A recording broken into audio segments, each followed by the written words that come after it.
jatuh ke gunung mudah. Oi.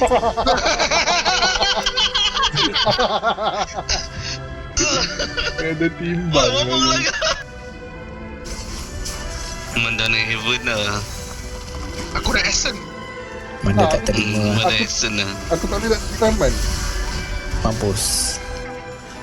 Dalam pakai bulu. Tak boleh revive man. Oh. Sebab soul aku dah tak ada kat sini ni, Bin. Aku dah revive man. Aku dah boleh revive man. Aku tarik man daripada syurga. Bodoh. Kau je bangun. Oi, gua ajar aku dah masuk juga. Aku dah jumpa benda dari ni. Gua ajar. Apa dah pergi ke light kak? Ya, man bangun. Alamak. Hidup. Jangan. Aku dah nampak dah. Bangun. Cik, bangun. Cik. Aku dah buat heal lah. Aku cool down kan nanti. Oh, aku naik kuda. Aku. Kuda lawan donkey. Asal? Bukan bangun. Saya Bukan tak bangun.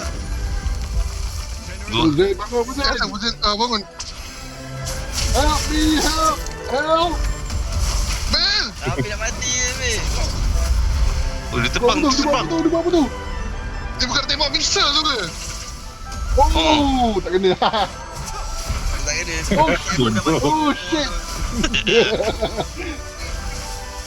Tapi belagak lah. Mana? Ambil regen.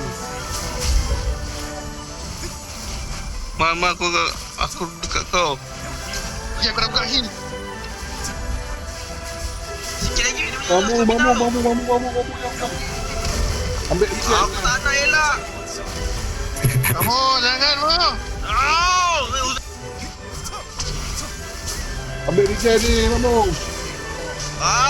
Finish it. Wow. Ini Gila. Wow, gila. Lekuk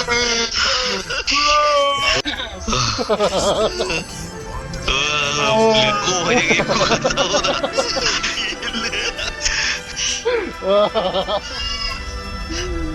Wah, gila. Babi. Oh, susah. Can do it. Lawan Mamat ni pula. Lawan Mat ni pula. Aku ambil gambar. Nampaklah aku leader je.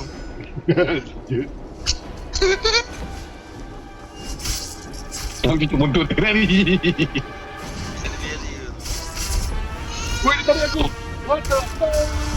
Oh, shit. Nabi bertempek aku nampak. Push. Bel, mana kau? Nabi bertempek kat dinding aku nampak. Boleh ni, jom. Kau start kan. Kau serang sikit, dia nak ayun tu kau terus block. Tekan je block. Lepas tu lagi dia akan tarik seorang kena duduk kat dalam line tu tau. Kau sambut. Seorang duduk dalam merah. Oh, tanda buku tu seorang blok. Block dia sambut. Tahu lah. Untuk biar Nabi ni. Lah. Ni kalau Peri dah ramai dengan Dia Peri. lah salah faham. Apa aku try tak mati. Aku try. Tak ada janji. Jadi kalau boleh jangan duduk depan dia. Kena lagi. Fuck lah, gini. Habis dah. Tapi dah lepas. Tempek tu nampak Nabi kena. Kelepek. Aduh.